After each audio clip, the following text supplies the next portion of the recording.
Maraming mga fans ni Gretchen Barreto ang nakakamiss sa kanya lalo na ang mga post nito sa social media. Matatandaang noong may Instagram pa ito ay marami siyang ipinopost at ipinapakitang event ng kanyang buhay tulad ng pagkanta at ang kanyang mga bagay na ginagawa with her social na friends. Kaya naman sa isang post sa TikTok ng isang Lalabs894, ipinakita niya si Gretchen Barreto na nasa isang shopping mall at doon nga tila may tinitingnan at gustong bilhin.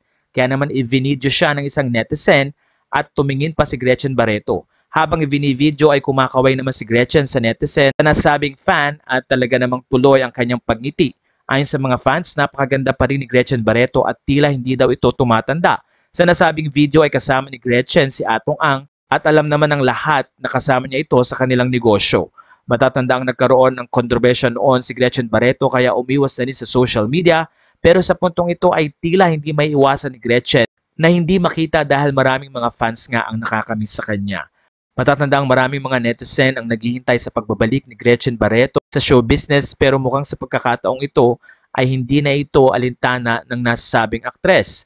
Marami na excited, malapit na ring maging lola si Gretchen Barreto at doon nga ay makikita na niya ang kanyang unang apo sa kanyang anak na si Dominic Cojuangco. Sa puntong ito ay hindi man ganun katagal ang video na meron si Gretchen Barreto pero natuwa ang mga fans dahil ganun pa rin ka-friendly at very accommodating pa rin si Gretchen Barreto. Ang isa pa sa ikinutuwa ng mga netizen ay nang makita nga nila si Gretchen Barreto na tila hindi nagbabago at napakaganda pa rin.